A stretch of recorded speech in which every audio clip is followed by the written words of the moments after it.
Om Swastiastu, selamat pagi. Perkenalkan, kami dari SKDA 7 akan membawakan presentasi student project mengenai polycythemia vera. Next.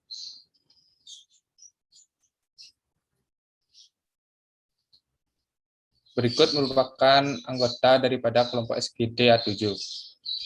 Next. Baik, presentasi pertama akan dibawakan oleh saya sendiri. Perkenalkan kembali, saya Madegung Atnias Putra dengan NIM 20025111200. Di sini ada pun latar belakang daripada polycythemia vera, yaitu di sini polycythemia dapat dibagi menjadi polycythemia vera atau primer dan polycythemia sekunder. Polycythemia vera adalah suatu kelainan mieloproliferatif di mana terjadi abnormalitas klonal yang melibatkan sel progenitor hematopoietik multipoten sehingga darah merah normal, granulosit, dan trombosit berakumulasi tanpa adanya stimulasi dari fisiologis. Polycythemia merupakan keadaan kadar hemoglobin lebih dari 16,5 gram per desiliter pada laki-laki, sementara pada wanita itu lebih dari 16,0 gram per desiliter. Di sini polycythemia vera dapat mengenai semua pada usia, paling sering itu pada usia sekitar 40 hingga 60 tahun. Gejala umum daripada polycythemia vera ini yaitu timbulnya biasanya tidak terlalu spesifik, biasanya yang umumnya muncul adalah gejala kelelahan, sakit kepala, pusing, adapun penglihatan yang kabur, dan adanya serangan transient iskemik. Oke, sekian presentasi dari saya. Presentasi selanjutnya akan dibawakan oleh teman saya. Terima kasih. Perkenalkan, saya Lokutut Priska Paramananda dengan NIM 2002511050. Di sini saya akan menunjukkan presentasi terkait rumusan masalah dari student project kami, yaitu yang pertama, apa definisi polycythemia vera, yang kedua, bagaimana epidemiologi polycythemia vera, yang ketiga, bagaimana etiologi polycythemia vera, yang keempat, bagaimana patogenesis polycythemia vera, yang kelima, bagaimana manifestasi klinis polycythemia vera, yang keenam, bagaimana diagnosis polycythemia vera, yang ketujuh, bagaimana diagnosis banding polycythemia vera. Yang kedelapan, bagaimana pencegahan polycythemia vera. Yang kesembilan, apa tata laksana polycythemia vera. Dan yang kesepuluh, bagaimana prognosis polycythemia vera. Dan tujuan penulisan student project kami yaitu untuk menjawab rumusan masalah. Bisa di next? Baik, untuk manfaat penulisan dari student project kami, yang pertama bagi penulis sebagai bahan literatur untuk melakukan penelitian. Yang kedua, dapat menambah wawasan dan pengetahuan mengenai polycythemia vera. Sedangkan bagi pembaca, agar masyarakat mengetahui apa itu polycythemia vera, dan juga sebagai sumber referensi dan informasi mengenai polycythemia vera. Baik, demikian dari saya, akan lanjutkan oleh teman saya. Terima kasih. Baik, terima kasih atas kesempatannya. Perkenalkan, saya Gus Yai Pramasatiwahini dengan NIM 2002511116. Pada kesempatan ini, saya izin memaparkan untuk definisi dari polycythemia. Polycythemia adalah peningkatan konsentrasi sel darah merah atau SDM di dalam plasma darah. Secara teknis, ini tercermin dari adanya peningkatan hematokrit darah berdasarkan fisiologis, umur, dan juga jenis kelamin. Bisa di next? Baik, kadar hemoglobin normal dan hematokrit setiap orang itu bervariasi tergantung pada ketinggian tempat tinggalnya, etnis, dan juga negaranya. Pada laki-laki dewasa, kadar hemoglobin itu 16 gram per desiliter, sedangkan hematokritnya itu 47%. Sementara untuk perempuan dewasa, normalnya kadar hemoglobinnya adalah 13 gram per desiliter dan hematokritnya sekitar 40%. Bisa di next? Kemudian polycythemia itu diklasifikasikan menjadi spurious polycythemia dan true polycythemia. Spurious polycythemia itu terjadi karena perubahan volume dari plasma darah, bukan dari sel darah merahnya. Sedangkan yang true polycythemia adalah polycythemia yang disebabkan oleh perubahan kadar sel darah merah dalam plasma darah, di mana terjadi peningkatan kadar sel darah merah. True polycythemia itu lagi dibagi menjadi dua, berdasarkan kadar serum eritropoietinnya diklasifikasikan menjadi primary polycythemia dan juga secondary polycythemia. Kemudian yang primary polycythemia itu disebabkan karena kadar serum EPO-nya yang rendah. Polycythemia yang termasuk dalam bagian ini adalah polycythemia vera dan juga polycythemia kongenital. Polycythemia vera adalah kasus unik yang tergolong dalam neoplasma myeloproliferatif kronis atau MPN. Polycythemia vera ini disebabkan karena aktivasi hematopoiesis yang berlebih, di mana memproduksi sel darah merah yang berlebih. Baik, sekian yang bisa saya sampaikan. Terima kasih. Baik, kenalkan nama saya Komang Hendri Wibawa Pramarga dengan NIM 20025111226. Jadi di sini saya akan menjelaskan tentang epidemiologi polycythemia vera. Polycythemia vera ini merupakan abnormalitas pada mieloproliferatif di mana penyakit ini lebih sering dialami oleh pasien yang berusia 40 sampai 60 tahun, namun dapat juga mengenai semua kelompok usia. Untuk perbandingan pasien yang mengalami polisitemia vera ini antara laki-laki dan perempuan itu 2:1. Dalam setahunnya biasanya 2,3 per populasi dilaporkan terkena polisitemia vera. Epidemiologi polisitemia vera ini sekunder tidak diketahui pasti. Penyakit polisitemia vera ini ditindak dengan serius bahwa faktanya survival median pasien sudah terdiagnosis tanpa diobati itu 1,5 sampai 3 tahun. Sedangkan yang pengobatan lebih dari 10 tahun. Untuk mengetahui polisitemia sekunder itu harus diketahui penyakit yang mendasarinya. Sekian dari saya, terima kasih. Baik, terima kasih atas kesempatan yang diberikan kepada saya. Sebelumnya, perkenalkan saya Niputami Restuwa Yuni Saputra dengan NIM 2002511078. Kali ini saya akan melanjutkan presentasi mengenai etiologi dari polisitemia vera. Nah, seperti yang kita ketahui, tingginya kadar sel darah dalam tubuh, khususnya eritrosit, akan bertanggung jawab dalam manifestasi klinis dari polisitemia vera. Adapun lebih dari 97% kasus polisitemia vera ini disebabkan oleh mutasi pada gen Janus kinase 2 yang menghasilkan substitusi asam aminovalin menjadi fenilalanin. Dengan demikian, protein Janus kinase 2 akan diproduksi secara konstan dan meningkatkan produksi eritrosit. Gen Janus kinase 2 ini juga berpartisipasi dalam jalur JAK-STAT yang terletak pada bagian hilir beberapa reseptor faktor pertumbuhan hematopoietik, termasuk salah satunya yaitu reseptor eritropoietin. Nah, aktifnya jalur tersebut secara konstitutif dan diikuti dengan jumlah sel darah merah yang tinggi menyebabkan rendahnya kadar eritropoietin pada polisitemia vera. Baik, sekian yang dapat saya sampaikan. Untuk selanjutnya dilanjutkan oleh rekan saya. Terima kasih. Baik, terima kasih atas waktu yang telah diberikan. Perkenalkan, saya Nimade Mesya Maharani Pinatih dengan NIM 20025111072. Jadi saya akan menjelaskan mengenai patogenesis polisitemia vera. Polisitemia vera adalah suatu perubahan genetik yang dianggap mengubah perilaku sel induk hematopoietik yang akhirnya menghasilkan sebagian besar sel darah perifer dan menghasilkan peningkatan jumlah sel eritrosit, seringkali dengan peningkatan neutrofil, megakariosit secara bersamaan, yang terjadi karena sel progenitor multipotensial yang terlibat dalam polisitemia vera. Baik, sekian yang dapat saya sampaikan. Selanjutnya akan dilanjutkan oleh rekan saya. Terima kasih. Terima kasih untuk kesempatan yang diberikan kepada saya. Sebelumnya perkenalkan saya Ivana Gisela Sokoni Pandango dengan NIM 20025111013. Di sini saya akan menjelaskan bagian dari manifestasi dari polisitemia vera.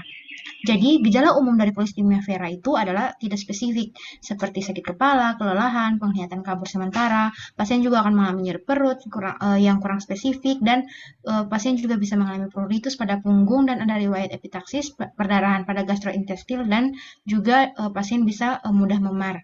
Tetapi secara umum dan secara garis besarnya juga terdapat 3 fase utama untuk tanda dan gejala dari polisitemia vera ini. Yang pertama ada gejala awal atau early symptom. Jadi pada gejala awal biasanya ini sangat minimal dan tidak selalu ada kelainan meskipun telah dilakukan pengecekan laboratorium. Mungkin gejala yang paling dominan pada gejala awal ini adanya hipertensi pada pasien, kemudian juga pasien bisa mengalami telinga yang berdenging, pasien akan mudah lelah, dan juga pasien akan mengalami sakit kepala. Kemudian yang kedua ada gejala akhir atau late symptom. Pada fase ini polisitemia vera akan mengalami komplikasi perdarahan atau trombosis, sehingga kemudian pasien akan mengalami peningkatan asam urat sekitar 10% dan juga bisa berkembang menjadi GERD dan juga dapat peningkatan resiko ulkus pada peptikum. Kemudian ada fase yang ketiga adalah fase splenomegali atau spin fase. Di sini pasien akan melewati fase gejala akhir dari polisitemia vera.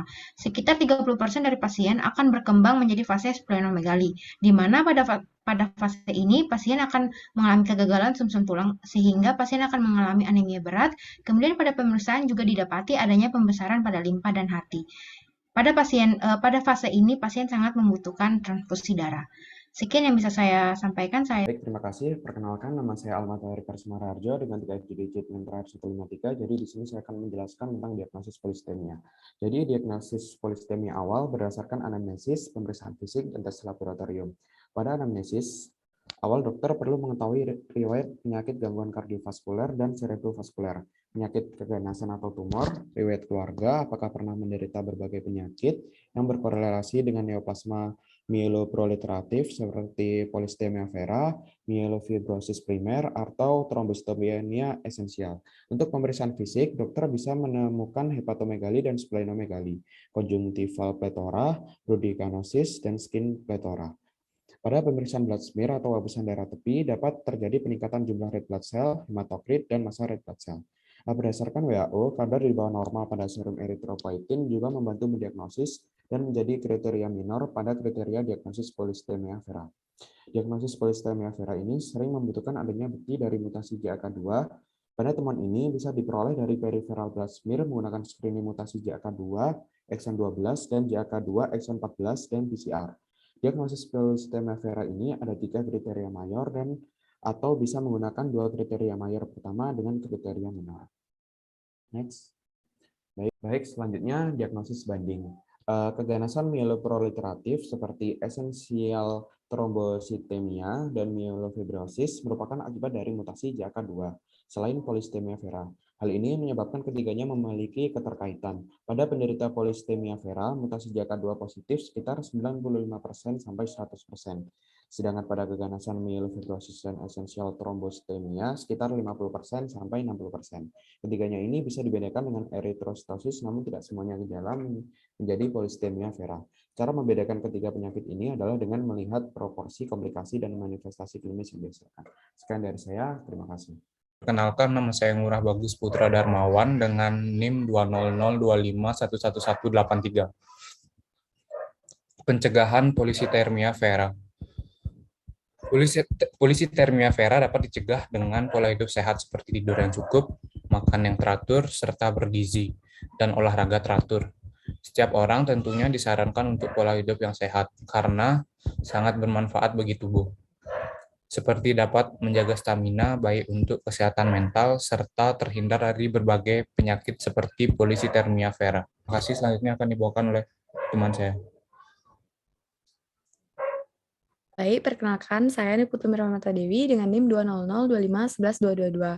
Polistemia vera merupakan penyakit yang tidak bisa disembuhkan secara total. Beberapa jenis pengobatan untuk polistemia vera yang bertujuan untuk mencegah penggumpalan darah, mengurangi kekentalan darah, dan mengurangi risiko terjadinya komplikasi, yaitu yang pertama, terapi awal yaitu plebotomi dan pemberian aspirin pada semua pasien tanpa memperhatikan klasifikasi dari faktor risiko. Plebotomi untuk mempertahankan hematokrit kurang dari 45%, dan aspirin untuk mengurangi penggumpalan darah dengan dosis 40-100 mg sehari sekali.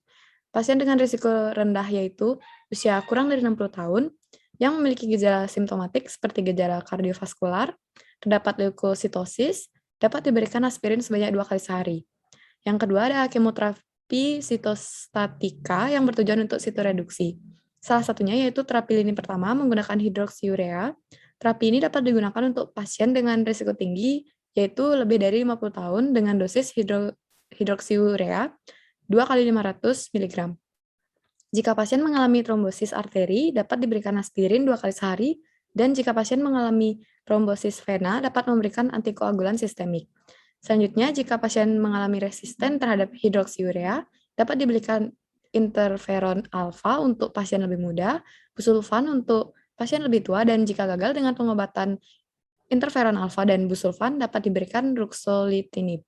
Sekian yang dapat saya sampaikan, selanjutnya akan dilanjutkan oleh teman saya. Terima kasih. Baik, perkenalkan nama saya Eko Mangwira Anatakusuma dengan NIM 20025111029. Jadi pada kesempatan kali ini akan menjelaskan mengenai prognosis dari polistemia vera. Nah, jadi pasien yang mengalami polistemia vera memiliki keberlangsungan hidup rata-rata berkisar 1,5 sampai dengan 3 tahun tanpa pengobatan. Nah, kemudian setelah dilakukan telah lebih lanjut, rentang prognosis pasien diperpanjang menjadi 14 tahun secara keseluruhan dan 24 tahun untuk pasien yang lebih muda dari 60 tahun dengan diberikan terapi untuk polistemia vera itu sendiri. Nah, kemudian terdapat beberapa penyebab utama yang dapat meningkatkan terjadinya morbidity dan juga mortality pada pasien PV ini. Yang pertama adalah terjadinya trombosis. Nah, jadi trombosis yang terjadi pada pasien PV dilaporkan dapat terjadi berkisar antara 15 sampai dengan 60% pasien. Hal ini bergantung kepada pengendalian penyakit yang dialami oleh pasien itu sendiri. Nah, selanjutnya yang kedua adalah terjadinya komplikasi pendarahan pada pasien PV, di mana kejadian ini berkisar antara 15 sampai dengan 30%, dan menjadi penyebab kematian berkisar antara 6 sampai dengan 30% pasien. Nah, kemudian pada 3 sampai dengan 10% pasien PV, di mana penyakit dapat berkembang menjadi myelofibrosis dan juga pansitopenia. Nah, selanjutnya Pasien PV yang hanya mendapatkan pengobatan plebotomi memiliki risiko sebesar 1,5% untuk berubah menjadi atau mengalami transformasi dari menjadi leukemia dan juga sindrom myelodysplasia. Mungkin sekian yang dapat saya sampaikan, selanjutnya akan dijelaskan oleh teman saya. Baik, kenalkan nama saya Nurul Mahlani dengan NIM 2002514 akan melanjutkan presentasi mengenai simpulan. Polisitemi merupakan peningkatan konsentrasi sel darah merah di dalam plasma darah. Secara teknis, ini tercermin dari adanya peningkatan hematokrit darah berdasarkan fisiologis, umur, dan jenis kelamin. Polisitemia dikualifikasikan menjadi spurious polisitemia dan true polisitemia.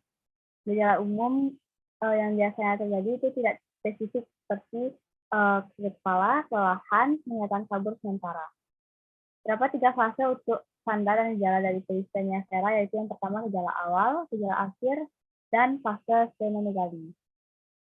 Kemudian diagnosis polisitemi awal berdasarkan anamnesis, pemeriksaan fisik, dan tes laboratorium. Polisitemi ini dapat dicegah dengan pola hidup sehat seperti makan yang teratur, bergizi, istirahat yang cukup, dan berolahraga. Kemudian tujuan pengobatan yaitu mencegah pengumpulan darah, mengurangi kentalan darah, dan mengurangi risiko terjadinya komplikasi. Kemudian jenis pengobatannya yaitu terapi plebotomi, kemudian aspirin, dan kemoterapi sitostatika.